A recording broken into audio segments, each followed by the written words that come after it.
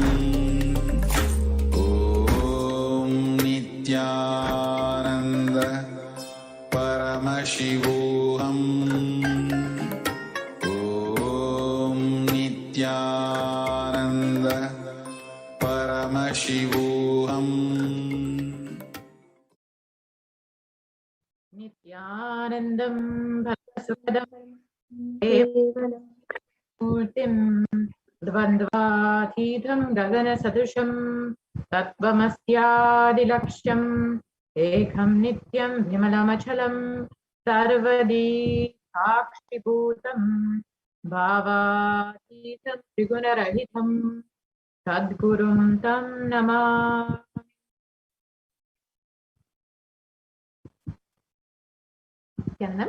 I welcome all the viewers from all over the world who are joining us today for this Parashakti Akashic reading.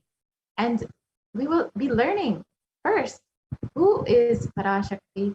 What are the Akashic readings?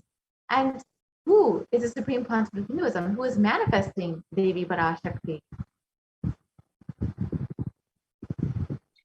So if you are here today, it means existence wants you to be here in this form. And you're not an accident, but an incident of existence itself. And existence is trying to manifest itself through you. So welcome to this sacred spiritual experience, which is your digital experience of the divine.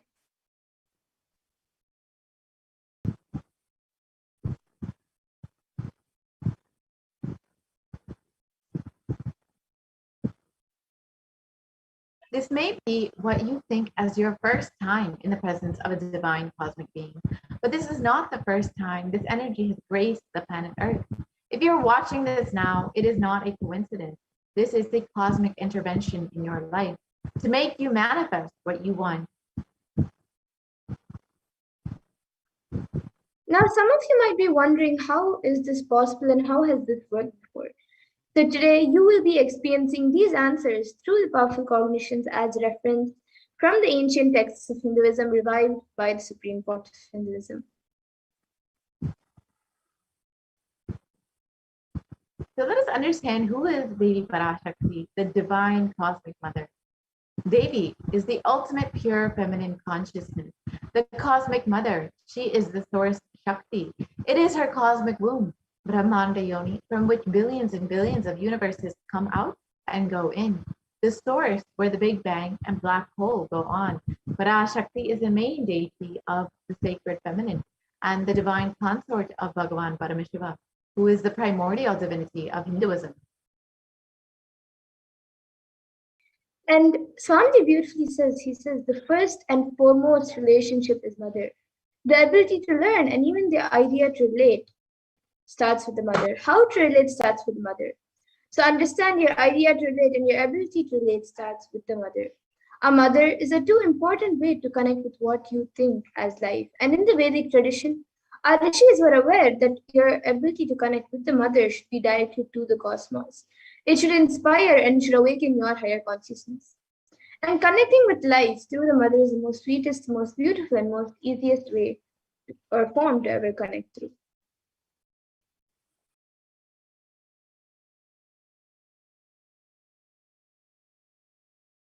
Today, out of his extreme compassion and love, the Supreme Pontiff of Hinduism is manifesting Devi Parashakti herself and gracing us, answering all of our questions, attending to our prayers, giving boons, healing us, revealing our past, present, and future, delivering profound spiritual truth, and ultimately giving us the experience of Paramashivoham itself.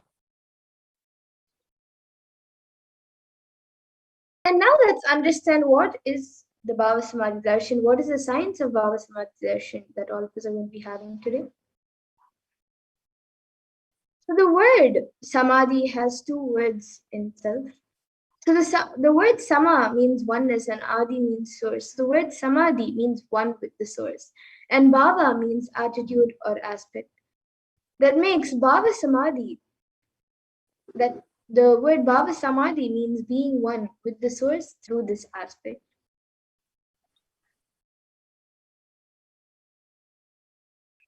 Darshan means to have a glimpse of. In the Vedic tradition, it is used to describe the moment we behold a deity, an avatar, a saint, or an enlightened being, as just seeing such a being can cleanse the karmas of lifetimes and create a deep, lasting transformation in the receiver. Darshan is the powerful, superconscious vibration that is present around an avatar at all times. He simply radiates darshan just as the sun continuously radiates light. The auspicious moment when the receiver is able to catch it becomes the moment of darshan for you, raising you to the next level of superconscious breakthrough.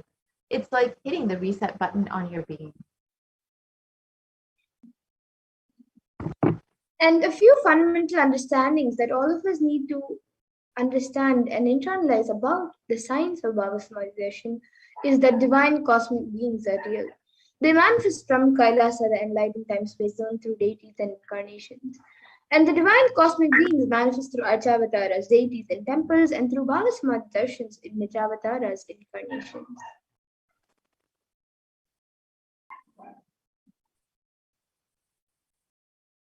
So let us, Bhava Samadhi Darshan is the science of the Nijavatara manifesting Paramashiva, the consciousness. It is where formless, the being of Paramashiva, expresses through the Divya Sharira, the light body, and manifests as the Nijavatara, the physical form, the embodied form for us to experience Paramashiva.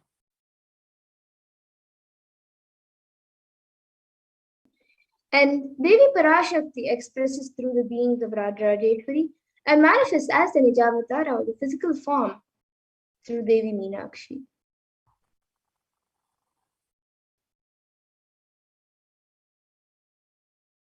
The Archavatara, the deity, reflects the consciousness and manifestation, the being of the superconscious energy. But human beings are not mature enough to receive the higher level experiences from the Archavatara directly. The avatar, the physical embodied form, comes down to bridge the gap and create the experience of the superconscious energy in all of us. And the Bhava Samadhi awakens your Kundalini Shakti, which is the latent potential energy in everything, as well as improves immunity to disease. And during the darshan, the whole brain comes alive, turning into a superconductor of conscious energies that heal, empower, and transform all of our lives.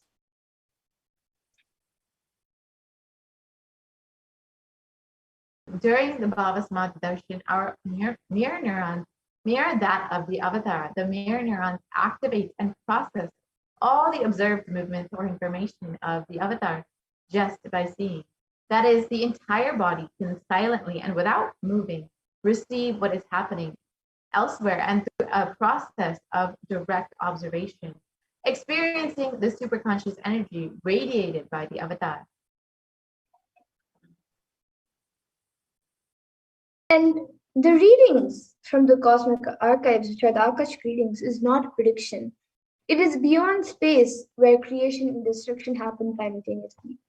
And in the dimension of time, the past, present, and future starts. But because the Akashic records are stored in the Akasha, the space dimension, there is no past, no present, and no future.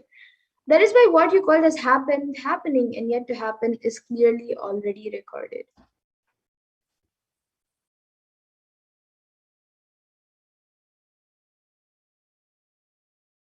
Let us understand who is the supreme concept of Hinduism, who is manifesting Devi Parashakti for all of us.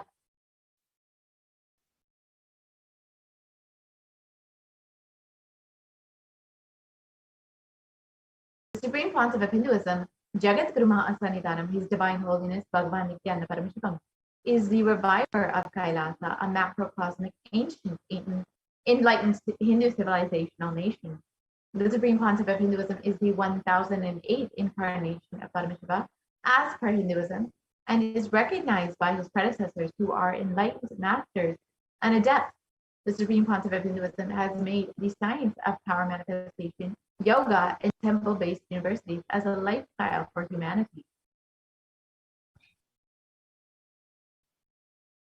And the supreme point of Hinduism is ordained as the 233rd Guru Mahasanidhanam of Kanchi Kailasha Sarvanipitam, which is the Kande Mandala Adinam, the incumbent emperor of Suryavamsha Sarangi Samrajyam, the present 293rd Jagat Brahmasanidhanam of Kailasonada Shyamalapita Sarvajnapeetam and the present Mahamandaleshwar of the Mahanirvani Akada, which is the largest apex monastic order.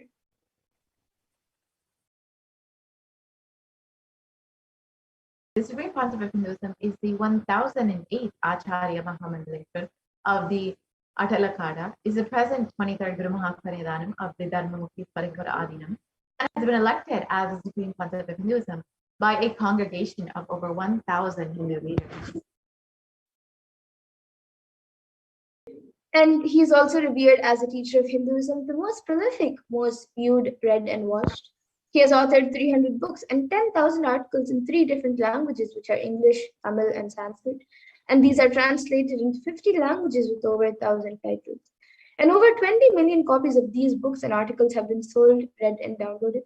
And the Supreme Pontiff of Hinduism has given over 10,000 hours of discourses for humanity and reaching and enriching over 1 billion lives digitally, and is respected as a commentator of all sacred scriptures such as Upanishads, Bhagavad Gita, Shiva Sutras, Brahma Sutras, Yoga Sutras, Ashtavakra Gitas, Jain Sutras, and many more. The Supreme Pontiff of Hinduism is honored as the leader of Hinduism, the most awarded, internationally recognized Hindu leader, is the reviver of 108 ancient Hindu sampradayas, including Rudrakanyas, Rudras, Rishis, Rishikas, Vairavis, and Sanyas, and is the establisher of the largest Hindu university, Kailasa's Nithyananda University, with satellite campuses in over 150 countries, and is the establisher of 1,000 plus Kailasa enlightenment ecosystems, and founder and reviver of over 1,000 Sarvajnapeethas, 100 Sarvajnapeethas, and the Supreme Pontiff of Hinduism is the collector of the largest Hindu library with over 1 million books, 1 million palm leaf scriptures, and over 20 million digital books. And now with that, we will now be getting into the next segment of this program, where we will be seeing a live demonstration of the extraordinary Shaktis awakened in all of us through the science of Diksha, which is given as a gift to humanity by the Supreme Pontiff of Hinduism.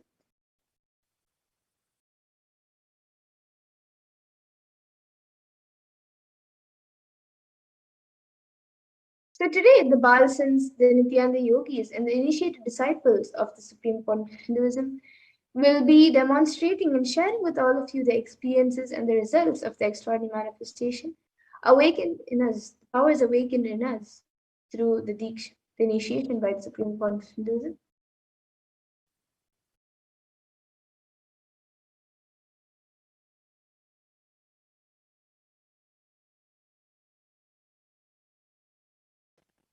So today, in today's Bhava Samadhi Darshan, all of us will be receiving the initiation into the third eye awakening and various other powers with the blessings and grace of the Supreme Pontiff of Hinduism. We will be able to manifest third eye seeing with the eyes blindfolded. And third eye is the cosmic browsing center located between the brows, which upon initiation can effortlessly express powers and see through the third eye, just as you would with your 2 eyes. And now let's understand what are Shaktis. What exactly are these Shaktis that we are speaking about? What is their source and how they work?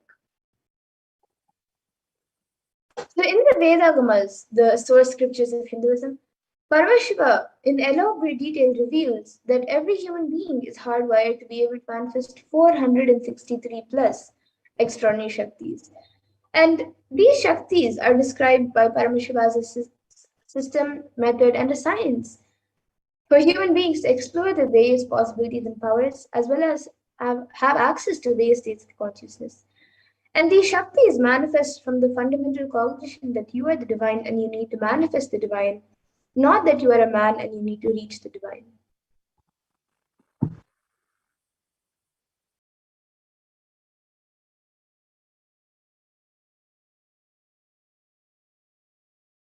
Let us understand what is the difference between Shaktis and Siddhis. Shaktis expressed from the space of enlightenment as a side effect of feeling connection with the divine and high integrity with the Guru. Shaktis are the the source of enlightenment. And siddhis, however, which many of you may have heard, are powers that manifest from tapas or penance for enlightenment, and siddhis are on the path to enlightenment. And a few more differences between Shaktis and Siddhis are that Shaktis of Paramashiva manifest through ordinary human beings in an extraordinary way after the initiation from the avatar and are permanent, whereas Siddhis are not permanent and may divert you from enlightenment.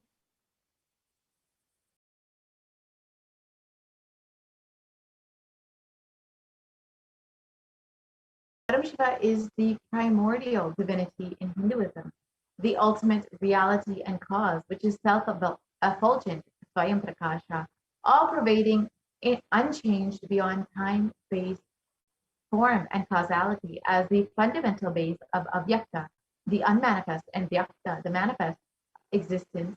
He performs the Panchakrityas, or the 5 cosmic acts of Shishti, creation, Sthiti, sovereign rulership and maintenance, Samhara, rejuvenation, Drobhava, pulling out of delusion, Anugraha, creating grace for all living entities. And now the avatar of Paramashiva, the supreme pontiff of Hinduism, Jagadguru Mahasannidhanam, His Divine Holiness Bhagavan Nithyananda Paramashiva, as the 1008th incarnation and representative of Paramashiva and the reviver of Kailasa, which is an ancient enlightened Hindu civilization nation and the great cosmic borderless in the nation. So ever since the beginning of the civilization, the Sanatana Hindu Dharma has been a cradle of enlightened beings and highly advanced sciences. And it was where the science of enlightenment and power manifestation was taught as a lifestyle.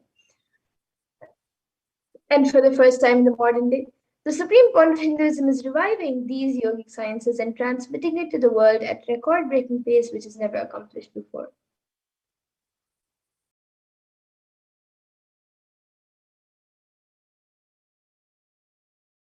And the knowledge and science of manifesting these Shaktis has been passed down from one generation to the next through Diksha, initiation by the enlightened gurus. And the Supreme Pontiff of Hinduism, being recognized as an incarnation at a very young age, was trained and taught these sciences to revive the initiation and knowledge repositories for billions to manifest. The science of power manifestation from the disciplines of Vedanta, Tantra, Trividya, Yoga, yogic powers, Mantra Shastra, Siddha Vidya, the science of Aushadha, Advaita and Bhakti Yoga, Paramashiva Jnana and Paramashiva Vijnana. And now let's see how we can awaken these divine Shaktis in us. How can you manifest these Shaktis yourself? Manifesting the Shaktis is like where every ultimate truth, jnana, is mapped into your consciousness, prajna, and manifests as a possibility and power of every being, prajnana.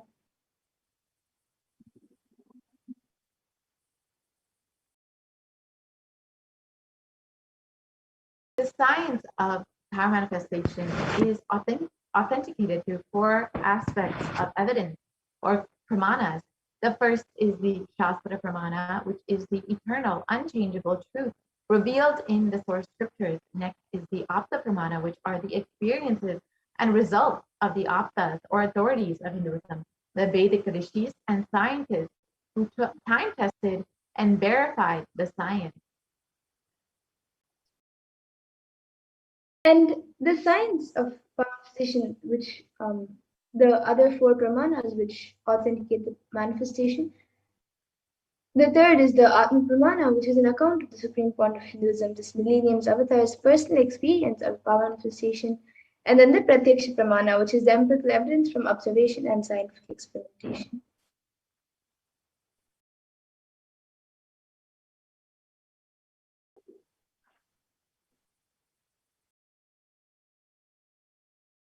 The Veda Agamas is a living applied science, and the Vedas are the ultimate superior authority for Hindus. Vedas are pure science, and where the ultimate truths are explained. The Agamas are the scriptures where the applied technology, the applied science is expanded. Vedas and Vedagamas are given the status of Shruti as they are directly revealed by Paramashiva. They are the ultimate, eternal, unchangeable truth.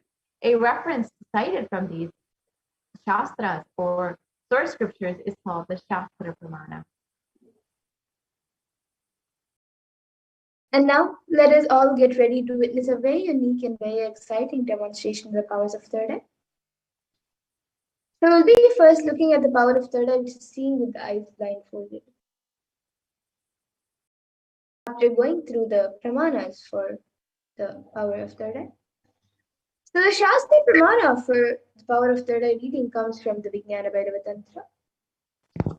Kapalantarmanonyasya तिष्ठन्मीलितलोचनः क्रमेण मनसोदार्ट्यात् lakshye lakshyamutamam. And the translation for this verse is, by fixing the mind on the inner space within the crown center and sitting stably without any movement, having the eyes closed in succession, by that stability of the mind in inner space through the power of the third eye, one directly sees the ultimate goal lakshyam by having the vision beyond the sight that reveals any object or place, attaining the space of oneness with the source, Paramashiva. And the next is the after pramana for this power, where Krishna initiates Arjuna into the power of third eye. Bhagavan Krishna says, Natu maam shakyase drashtu manenaiva swachakshusha divyam dadami te chakshuhu pashyame yogamaishwaram. So Bhagavan Krishna says to Arjuna, but you cannot see my cosmic form with these physical eyes of yours. Therefore, I grant you divine third eye vision. Behold my cosmic opulence. So in the Hindu Purana Bhagavad Gita, Bhagavan Krishna initiates Arjuna into the power of third eye to behold Krishna's Vishvarupa Darshan, the vision of his cosmic form. And specifically in the 11th chapter of Bhagavad Gita, which contains the description of Bhagavan Krishna's cosmic form, is completely narrated by Arjuna as he sees Bhagavan Krishna through his third eye.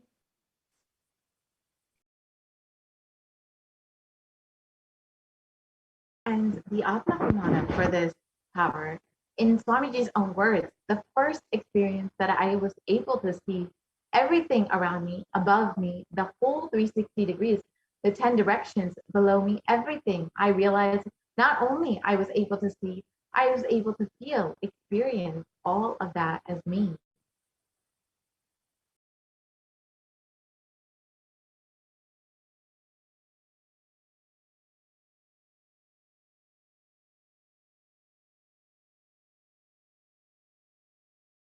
And the Pratiksha Pramana, or the empirical evidence from scientific observations and experimentations, we've studied the brain and the brain activity of the Supreme Pontiff of Hinduism. And during the Third Eye Awakening, and we have observed that when doing daily activities, high activity is measured in the brain where third eye is located. And when in deep samadhi state, only the third eye region is active and almost 90% of the rest of the brain is at peace.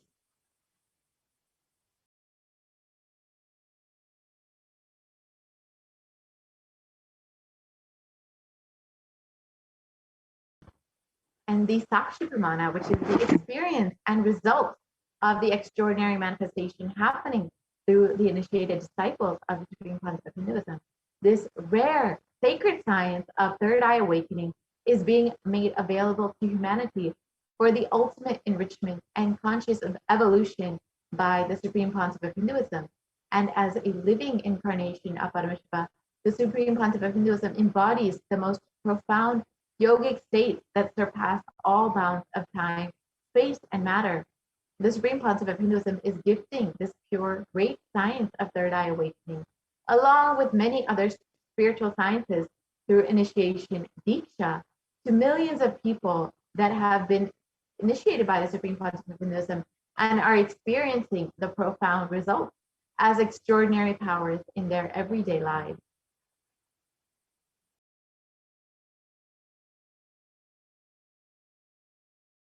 Let us now witness the live Sakshi Pramana, the demonstration of the power of third eye by the Balasants and Nithyananda Yogis, initiated by the Supreme Pontiff of Hinduism himself.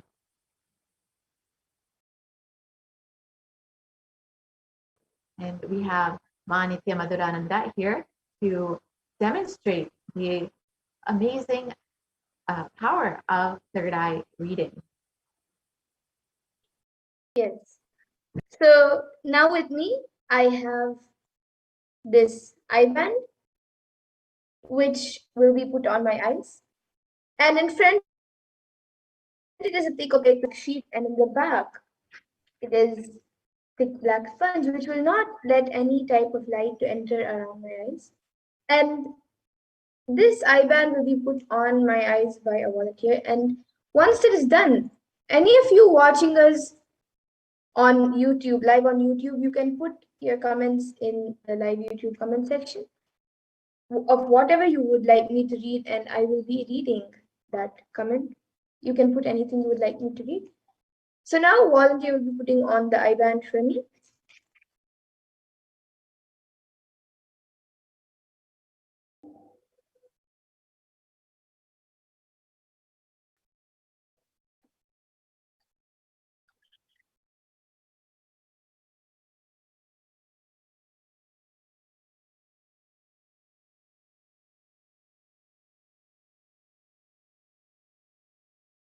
You can move a little to the left. Yes, so now the eye band has been put on me. I will be turning to my right, left, up, and down. So all of you can see that the eye band has been put on my eyes, and there is no way that light can enter anywhere around. So now the YouTube comments will be projected in front of me, and any of you watching us live on YouTube can put your comments and I will be reading it. You can put anything you would like me to read. It can be a sequence of emojis, numbers, letters, words, sentences. It can even be something that does not even make sense. Okay, so we have a comment from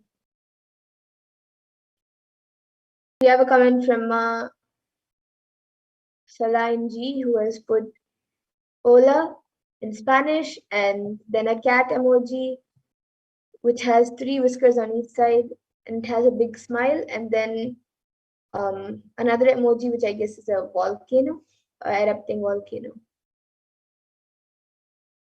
And anyone else who would like to put your comments, you can put in your comments. It can be anything. We have Ma Solange has put a word in Sanskrit. She has put hi. Sorry, not Sanskrit, in Spanish. She has put hello in Spanish, and Ma Wesley Silva has put hello with 2 L's, and before that she has put a clapping emoji. Sorry, waving emoji. But around the hand there are 2 2 circles kind of thing. It's a waving emoji, and then she has put hello with 2 L's.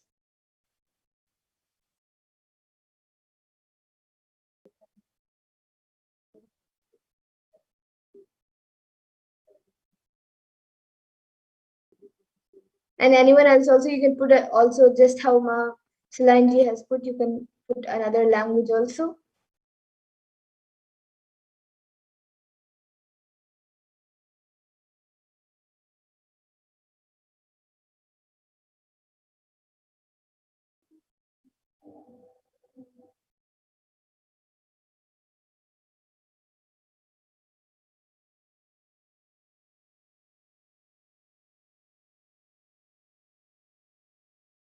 You can put a sequence of emojis, letters, numbers, sentences, anything. Any of you watching us right now on YouTube live, you can put it in the chat box.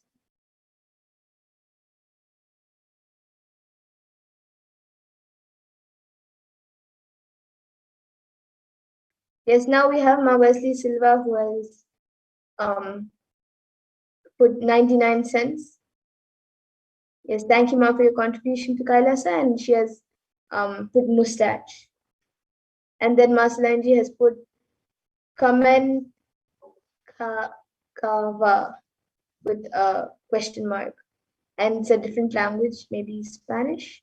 It's a European language.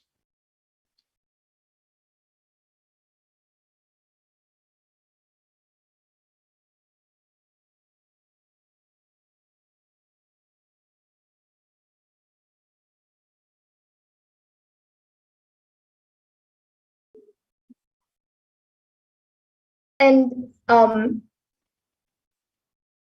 Ma Wesley Silva, next to her contribution, like in that comment, she has actually put an emoji of a mustache, and then the next comment she has typed the word mustache and put.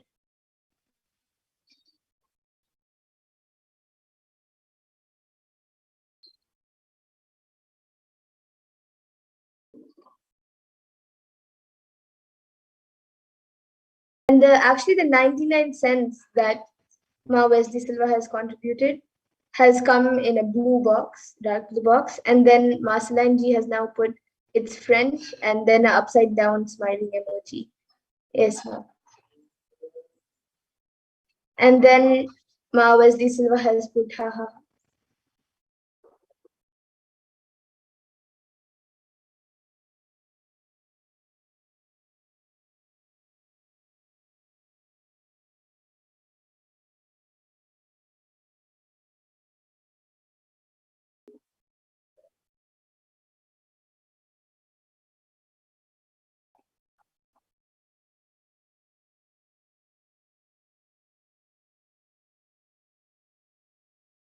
And Ma Wesley Silva has now put another comment saying it's not as active today.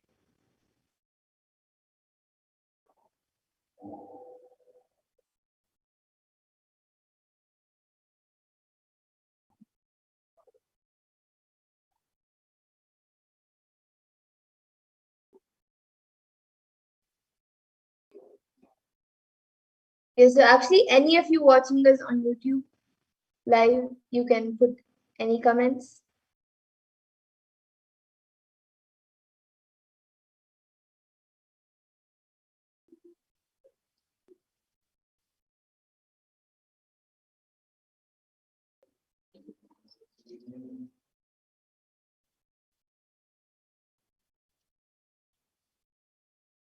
And in the meantime, with me here, I have this book, which is Uncommon Answers to Common Questions.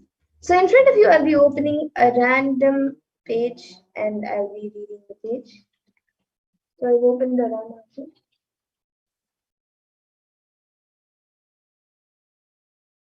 So yes, I think we had some papers inside the page. I'll be opening another page. Okay, so I've opened a random page and now I'll be reading the contents of that page. So this is page 100 and 101. And on page number 100, it says there is only one love, but its expressions vary from person to person. Intellectual love is that which is expressed through the head. Being closely related to the mind, this love is the most corrupt of all. The intellect perceives love as a bargain, as a contract of sorts. It believes strictly in give and take. Its attitude is a calculative what's in it for me.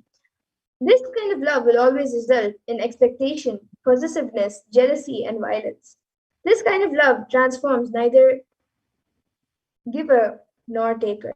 Emotional love is expressed through the heart and is a more purified expression of love.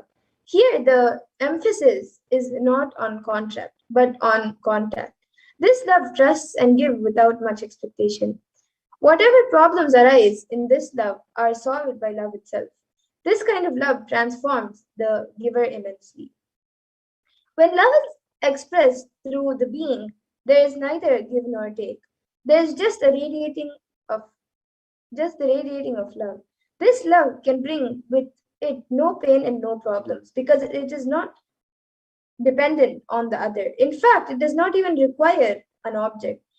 It is simply a radiance, an overflowing. This kind of love transforms both the giver and the taker in beautiful ways. When love radiates through the intelligence, it is rightly called falling in love. When it radiates through the emotion, we may term it rising in love. When it radiates through the being, it results in flying in love. So this is page number 100. All of you can see. And another, Ma Wesley Silva is asking, is this Swamiji's book? Yes, Ma, this is Swamiji's book. And it is actually,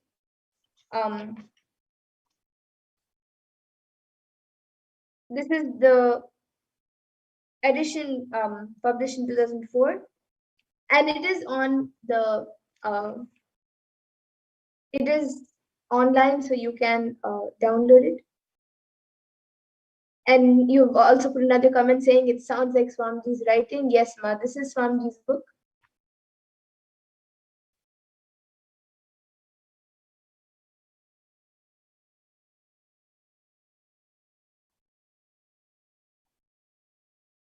And anyone else watching us right now, you can put any comments you would like.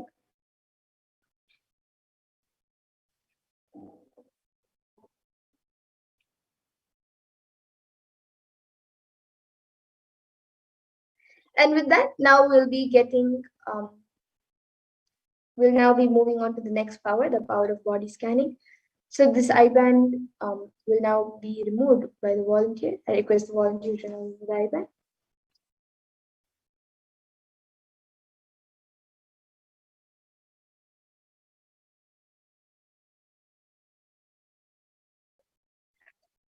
So all of you now can see the IBand. It is just as it was before. There is nothing added or removed from the IBand.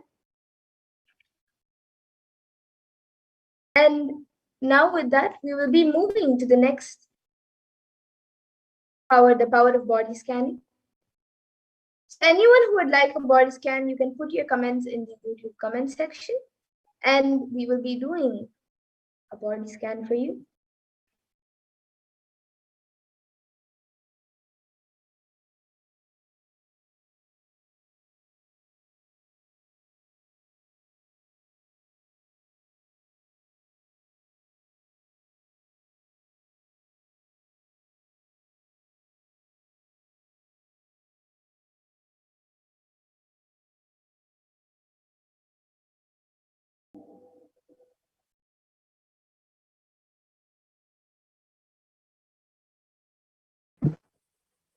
So let us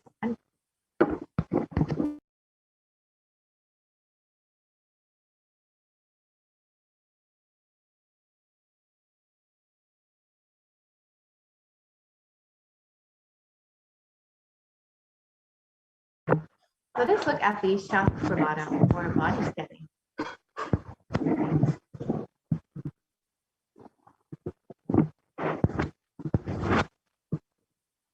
In this power of body scanning, one awakens to the ability to scan illnesses, diseases, medically diagnosed issues, and provides solutions through the awakened third eye.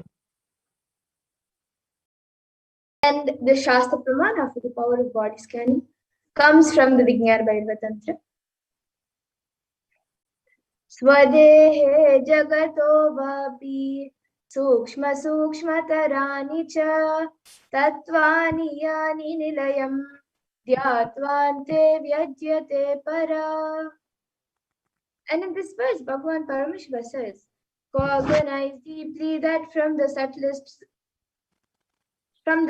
to the subtlest consecutive principles of your whole body is Swadeha, or the whole universe simultaneously consists of the essential reality, there being absorbed in their source cause Paramashiva. By the experience of such restful awareness, one becomes complete from all thoughts, and the ultimate universal divine power, Paradevi, Adi Shakti is revealed, and supreme power manifestation happens.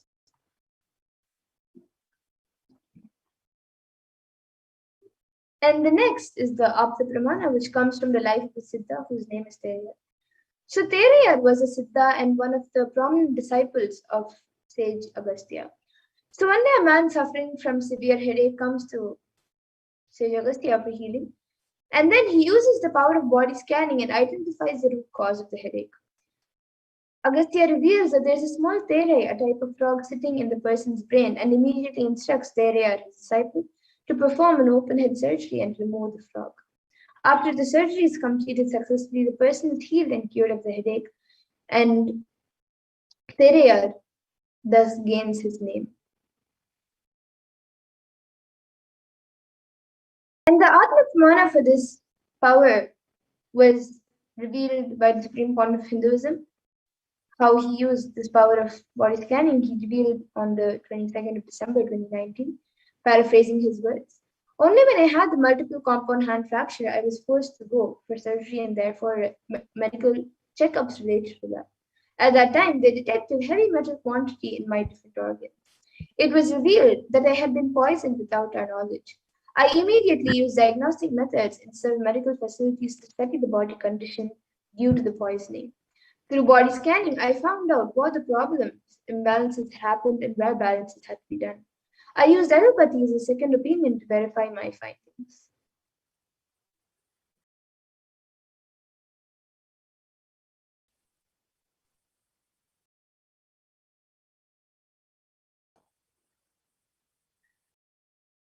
And here also you can see now a few of the Sakshi Pramanas, the sharings of the disciples, who have successfully manifested this power of body scanning after the initiation by the avatar.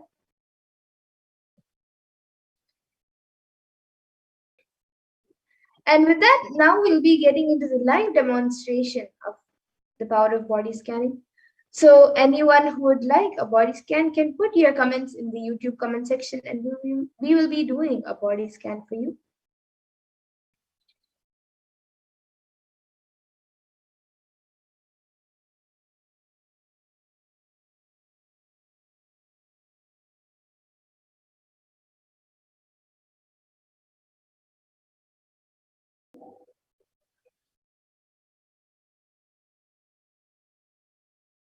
So we have a comment from Ingo Horman, who has put how to regrow all the hair and heal baldness.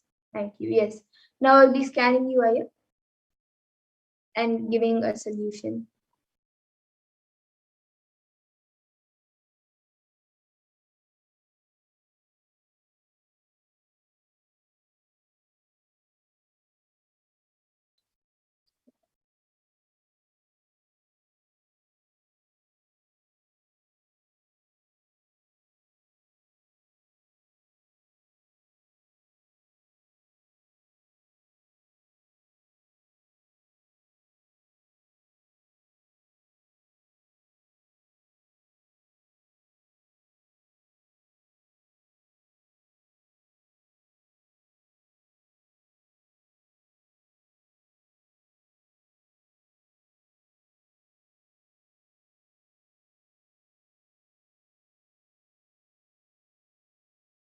Yes, Aya. So Ingo Horman, Aya, I was able to see that for you, every day or every alternative day, you should start doing Shirasasana to increase the blood flow in your head. And also, I was able to see that you should stop putting chemicals on your head. For your whole body, it would be great. But as you've asked specifically for your head, I was able to see that at least on your head, don't apply any chemicals or don't use any chemicals. Try using more natural products, and that will help in regrowing the hair. Just use more natural products, and you can do Shirasasana every day to increase the blood flow. So this is what I was able to see. You can get back in the comment section. And Ma Salanji has asked, can I have body scan for guilt? Yes, Mana will be doing a scan for me.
Yes, ma'am. So, Ma Salanji, I was able to see for you that the only way for you to come out of guilt is by taking conscious decision.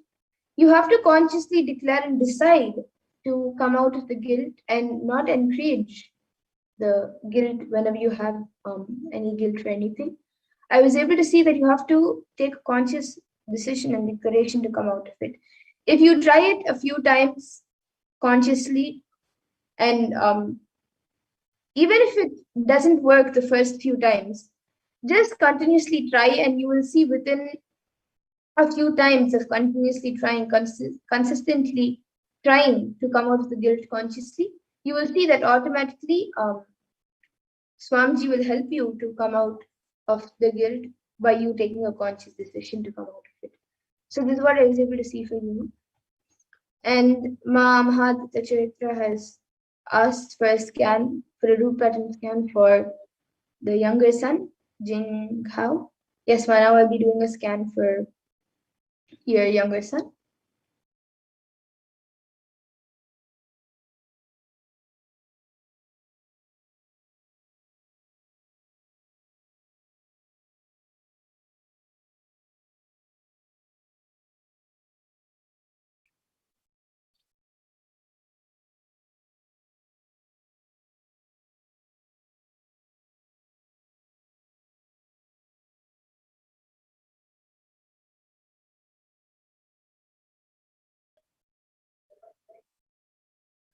Yes, so Ma Mahatma Charitra.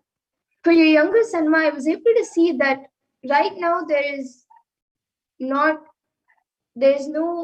root pattern that has developed completely. He can, even if there are some small patterns that have come into him, it is very easy to break out of it.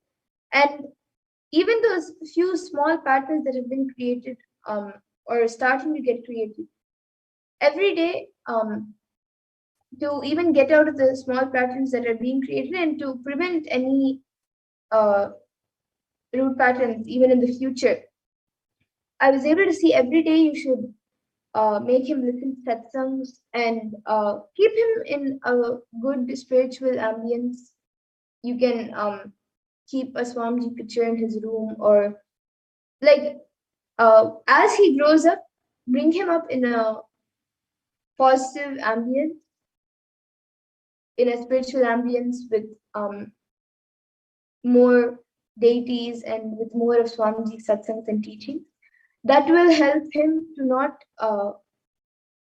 create more patterns. And right now there is no root pattern that is affecting him or in any way, or there is nothing that has been created yet. So this is what I was able to see for your Tanma. And you have also asked, can you help me scan my obstacles for Nirahara? I've not been successful for the past 2 days. Yes, man, I will be scanning.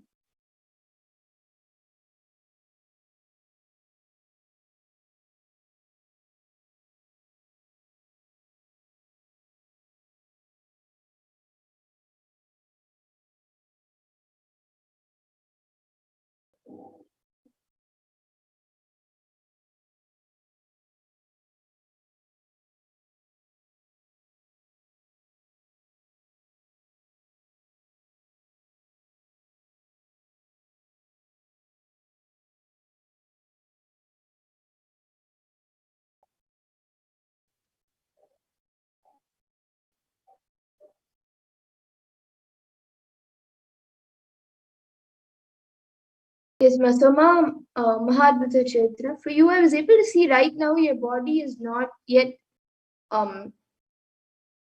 fully ready enough to do the Nirahara Samyama. You should you should not do Nirahara Samyama maybe for the next 2 weeks. After another 2-3 weeks, if you want, you can again start little by little. You can do all the 3 levels slowly by slowly. You can you have to make your body more, your body has to become more stable to do the Nirahara Samyama. So right now I was able to see it would be better if you have more food and drink more liquids. You can reduce the amount of meals, but of solid food. But I was able to see you should have at least for the next 3 weeks, you should have food probably 2 to 3 weeks. After that, if you would like, you can start the next batch of Nirahara Samyama whenever you would like. So this is what I was able to see for you now. And Ma Kshipra Prasadinikananda has asked for a scan. Yes, Mana will be doing a scan for you.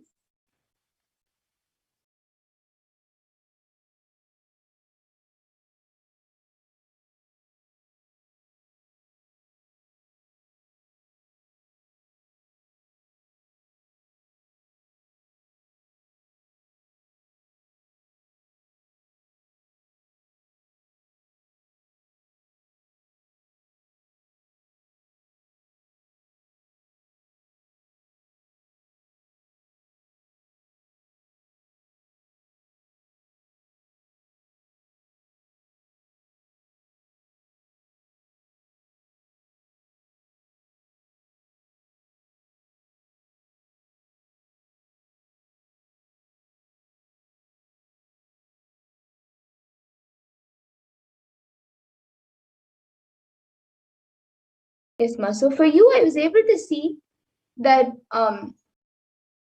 you are sitting for long hours, and right now your body is not used to sitting for long hours, but you're sitting for long hours, which is creating a slight back, which is giving a slight back pain to you, and also when you get up, you feel tired after standing even for some time because you are sitting for long hours. So I was able to see that, so your body has actually gotten used to sitting for long hours, but at the same time, you are getting some problems in the back. You're having some pain, especially in the lower back. So I was able to see for this, the solution is you can sit for long hours if you have to, if it's for work or anything, you can sit for long hours. There's not an issue in that. And whenever you get up, it would you can get up, you can do your daily activities. But I was able to see whenever you sit, and especially when you're sitting for long hours, I was able to see that as much as possible, sit in Padmasana, whether you're on chair or whether you're on the floor. Even if you're sitting for long hours, as much as possible, you don't have to sit for all the hours continuously in Padmasana. If you can, that's great. But at least to start off with, how much ever you can, start sitting more in Padmasana, and you will see that the back pain disappears, and you also become much more healthy in your day-to-day life. So this is what I was able to, you will become more healthy and active throughout. So this is what I was able to see for you, Ma Kshipra Prasadinikananda. And Ma Mahatma Charitra, Ma Slanji, and Ma Ingo Herman, and Ingo Harmanaya has also gone back saying thank you. And Ma Advaita Charitra, Ma Mahatma Charitra has gone back saying it's really a relief to hear both of my sons and for me. Can you explain on why my body is unstable though? Yes, Ma, I was able to actually see that it is, your body is not exactly unstable, but it is not ready enough to do the Nirahara Samyama right now. Right now your body needs little more food for doing the daily activities and to keep you healthy. Right now your body needs little more food. But I was able to see that within the next 2-3 weeks, you will, if you eat properly for the next 2 to 3 weeks, after that you will be able to do the Nirahara Samyama more efficiently, and you will also see that you will be able to feel more satisfied and more happy with the Nirahara Samyama, as you will be able to do it more successfully. So this is what I was able to see now.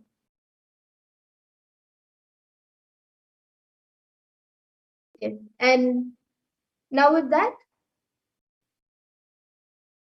I thank all of you who have joined us today for this power manifestation segment.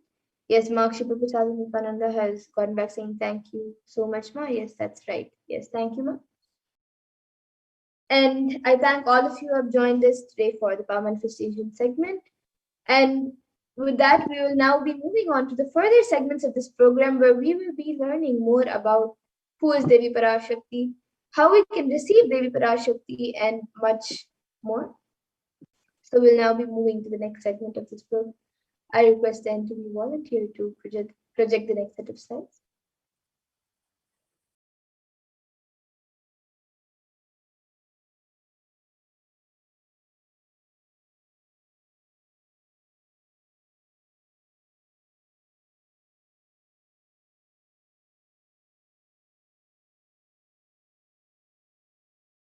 So let us now understand who is Devi Parashakti.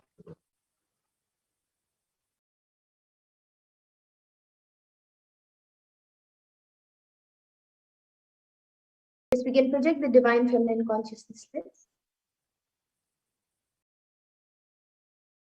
So we'll be first looking at the Dhyana Shloka of Devi Parashakti, which comes from the Lalita Sahasranama Dhyana Shloka. I will be chanting that verse now. Sindhuraruna vigraham trinayanam manikya mauli spurat taranayaka shekharam smitamukhim mapina vakshoruham panibhyamadi ratna chashakam raktotpalam bibratim Saumyam ratna gadastha rakta charanam dhyayet paramambikam.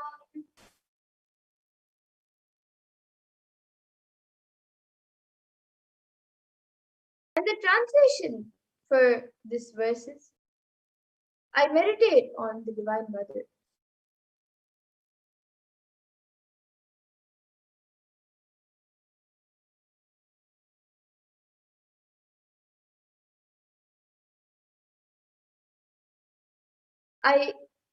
The Divine Mother is to be meditated upon as shining and vermilionate body, with triple eyes sporting a crown of rubies studded with the crescent moon, a face all smiles, a splendid bust, one hand holding a jewel cup with mead and the other twirling a red lotus. And another verse that also comes from the Lalita Sahasranama Dhyana Shloka, which describes the beauty of Devi Parashakti. Arunam karunatarangatakshin dhritapaşankuşapuşpabanachapam animadibiravritamayukaihi rahamityeva vibhavaye bhavani. And the translation for this verse is, I meditate on the great Empress. She is red in color and her eyes are full of compassion. She holds the noose, the gourd, the bow, and the flowery arrow in her hands. She is surrounded on all sides by powers such as Anima of the rays, and she is the self within me. And Devi Parashakti is the ultimate pure feminine consciousness. Parashakti is the cosmic mother.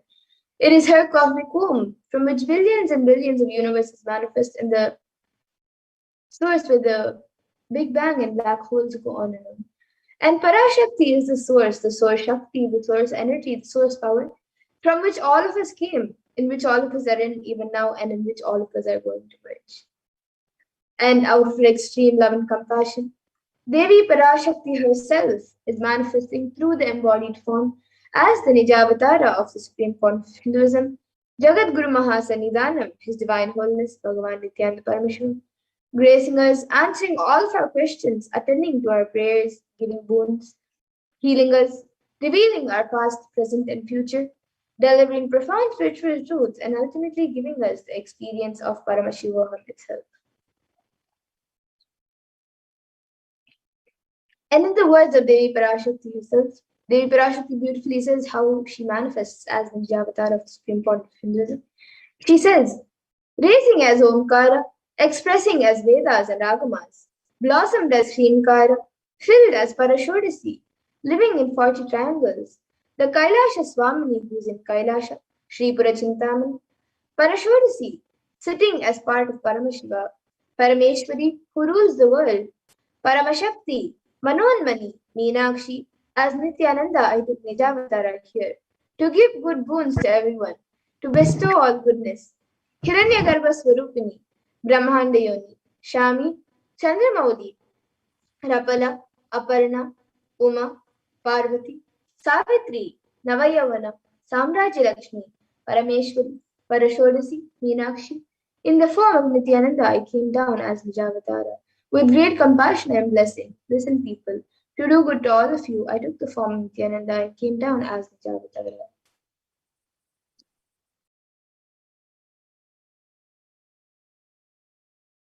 Raising in Omkara, blossoming as Shiva, Shiva manifesting as the source of existence, the powers of existence, the expression of existence from the oneness of Om, blossoming into two as Prakriti and Purusha, blossoming as three Shaktis, Ichha, Kriya, Jnana, growing as the four Vedas, expanding as the five Panchabhutas, beyond the six chakras, filled as the Gotras of the seven rishis, expanding as the eight directions, existing as the nine grahas, blossoming as the 10 indriyas, being as the 11 rudras, creating all the world, bringing to life, to tell and make truth blossom, and to do good, Parashodasi, Meenakshi. In the form of Nithyananda, I came to bless every one of you. And now let's see how we can receive Devi Parashakti. So literally you are seeing Paramashiva and Parashakti at that moment. She is there on your screen. So always receive her in a very traditional manner. You can keep two betel leaves, one banana, one betel nut, and a coin in front of the screen as you watch Devi Parashakti. And some of you now might be wondering what exactly is a coin considered as, or what is its importance? In the Hindu tradition, a coin is actually considered the traditional dakshina or the traditional offering made to God. It can be the lowest value. In India, it can even be just a paise, and in the US, it can even be just a cent. Swamiji says, I'm not trying to monetize. Keep even 1 cent, it is okay. So for 100 days, if you have darshan, it will add up to $1. In India, even 1 paise is okay. Offer that to Devi after darshan is over. Do namaskar and eat the banana, betel leaf, and betel nut. Take it as prasadam immediately. Collect those coins and send it to the LA temple. This betel leaf, betel nut may look too small, but in a few days you will see how much it adds to your sentiment that really she is there. You will not take the Devi darshan for granted. Rituals will break your monotonous, unconscious mentality and lifestyle and remind you and raise you to the powerful cognition. It will break your unconscious behavior. And now all of you can see how you can set up your tambulam. So you can arrange the betel leaves, the betel nut, the banana, and the coins. You can arrange it in a plate and keep it in front of the screen. You can also keep the additional items such as some kumkum, turmeric, flowers, glass bangles, and some kumkum, and a coconut. So you can keep all of these few additional items as well if you would like. But the 4 basic items that are kept as part of the tambulam is the betel leaves, the betel nut, the banana, and the coin. So you can arrange all the items in a plate, keep it in front of the screen as you get ready to receive Devi Parashakti. And with that, we now come to the conclusion of this segment, and we'll be moving on to the further segments of this program, where we will be learning what Devi Parashakti has revealed in the Akashic readings for the humanity on all the different problems that humanity is going through right now. So in this next segment, we will be learning what Devi Parashakti has revealed and how important it is for us to understand, follow, and internalize what Devi Parashakti has revealed. Yes. So let us now enter into this next segment and see what Devi Parashakti has revealed for each of us during this pandemic. Devi has been continuously blessing us. Let's now see what Devi has revealed in the Akashic readings for guiding us through this pralaya.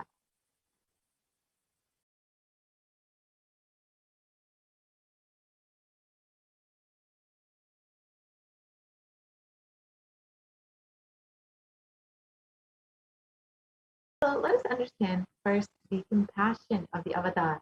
In the Guru Padika Stotram, composed by Adi Shankaracharya, the very first verse describes how the Guru Padika is the sacred feet. The sacred feet of the Guru is the boat that helps us cross the Ananta Samsara Samudra, the seemingly endless ocean of samsara or suffering.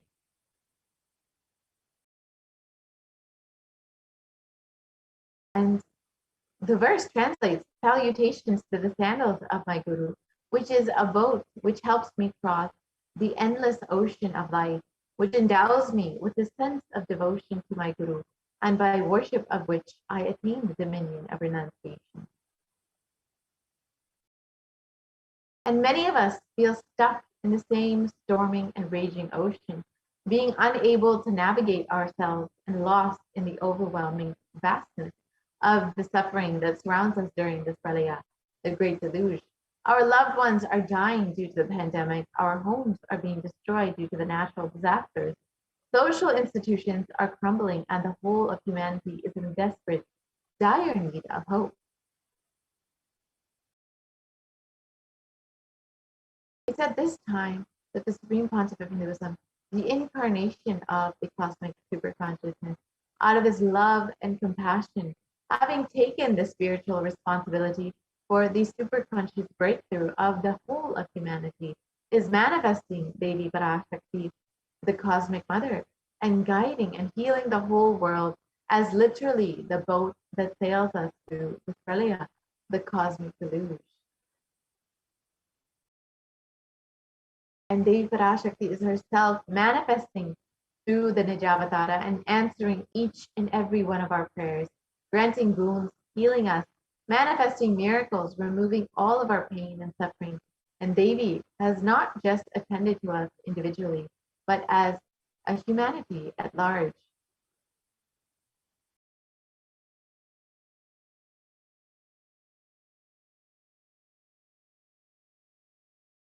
Devi Parashakti has guided the whole of humanity in the form of profound revelations of sacred secrets of Sanatana Hindu Dharma, and by showing us the future regarding global issues, the COVID pandemic, natural disasters such as fires, floods, and more, and even the twisted human conspiracies and underground wars which have not surfaced to common knowledge as yet.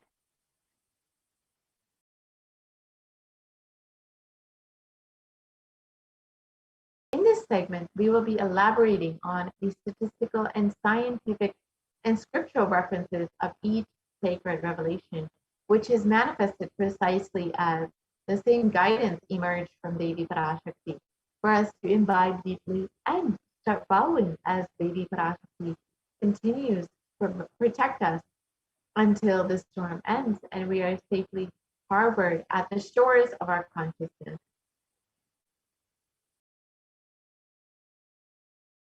Let us understand what Devi Parashakti has revealed on sea levels rising on the 19th of May 2021 and how it has manifested into our reality.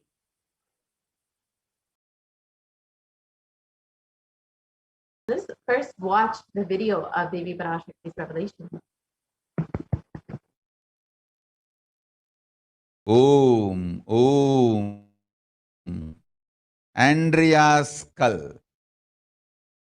மூன்றாம் உலகப் போரிலிருந்து தப்பிக்க எந்நாடு பாதுகாப்பென்று கேட்கின்றாய், கேட்டுக்கொள் சொல்வதை எல்லாம். மத்திய கிழக்கிலே போர், இந்தியாவில் corona கொடுந்தொற்று மற்றும் கடல் உயர் எழும்பல் எனும் மூன்றில் இருந்தும் காவல் கைலாசம் ஒன்றே. வாழ்விற்கு அதுவே நன்றே. முடிந்தால் வந்து சேர்ந்திடு. ஓம் ஓம் ஓம்.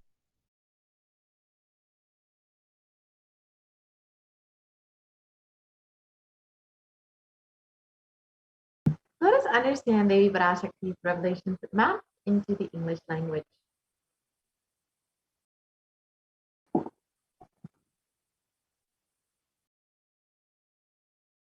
Devi revealed, you are asking which country is safe to escape from the Third World War. Listen to everything which is said. War in the Middle East, deadly corona in India, and rising sea levels. Protection from all these three is one and only in Kailasa. Only it is good for you, life, if possible, come and reach. Om, Om, Om.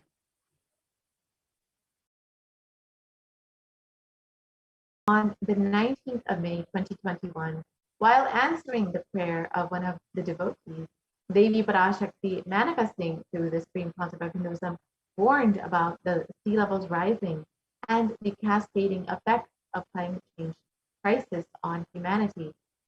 Exactly as Devi revealed the very next day, on the 20th of May, 2021, the biggest ever iceberg broke, which was 70 times the size of Manhattan, posing a huge threat to humanity, causing the sea levels to drastically rise.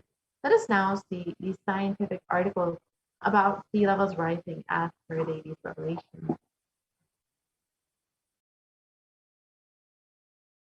So first, let us see, you can see the article which shows that the world's largest iceberg broke off the Antarctic shelf, and this was one day after Devi Parashakti's revelation, which drastically caused the sea levels to rise just as Devi had revealed.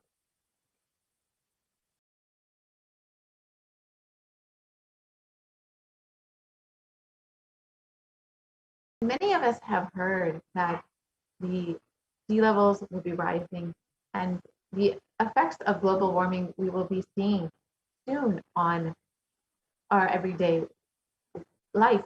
And Devi reveals this on the 19th of May about sea levels rising. And the day after, immediately after, we saw that the sea levels immediately rose, despite us knowing for many, many years that this would be happening immediately after Devi's revelations. We saw it manifesting into reality. And it's been known for a long time that sea levels will be rising. And even under the most modest scenarios, scientists expect the sea levels to rise to affect Earth's coastline significantly in the coming century.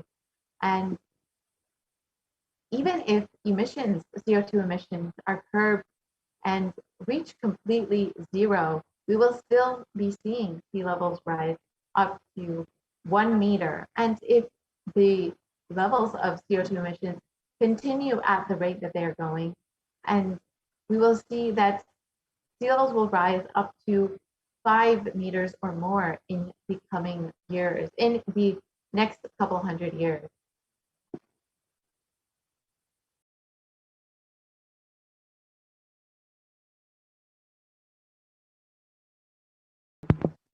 Sea levels since the 1880s in some ocean basins have risen as much as 6 to 8 inches or 15 to 20 centimeters since the start of satellite records in 1993. And it was reported in NASA that sea levels will rise between 1 to 8 feet by 2100.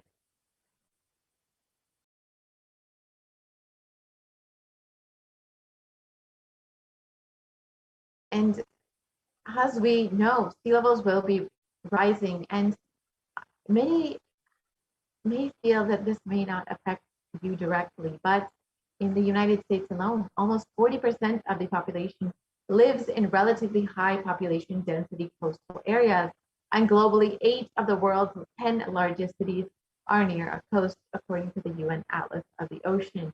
So 40% of the population within the US alone will see the direct effect of the sea levels rising. And as we can see, this will be very drastic in the next couple hundred years. And not just the populations which live around the coastline, but we will see more and more communities that are more inland being affected by these sea levels rising.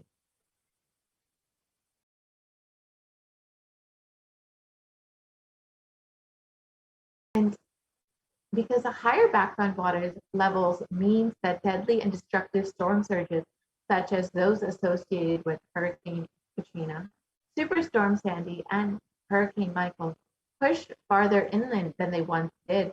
And higher sea levels also mean more frequent high tide flooding, sometimes called nuisance flooding. And we've already seen in the last 50 years that nuisance flooding has increased between 300 to 900%. And we will continue to see this increase as sea levels rise and as we experience more of these superstorms that cause great destruction and affect more and more communities that are even living inland.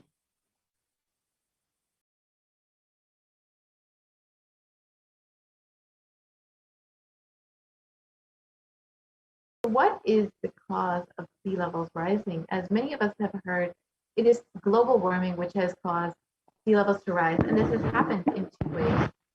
The first is that glaciers and ice sheets worldwide are melting and adding water to the ocean. And the second is that the volume of the ocean is expanding as the water warms. And a third, but much smaller contributor, is that the sea level rise is a decline in the amount of liquid water on land. This is in aquifers, lakes, reservoirs, rivers, soil, moisture, and this liquid water has been shifting from land to the ocean, and this shift is due largely to groundwater pumping. So due to human activity, which is the major cause for climate change and global warming, as many of us know. And you can see a very drastic example of the Pedersen Glacier, which was photographed in 1917, was a fully formed glacier. And in 2005, in less than 100 years, you can see that most of the glacier has melted and is almost grassland. And this is in less than 100 years. So in one lifetime of a person, we have seen this drastic level changes. And as Devi has revealed, we will continue to see these drastic changes, and it will be affecting, we will see the cascading effect on our lives directly.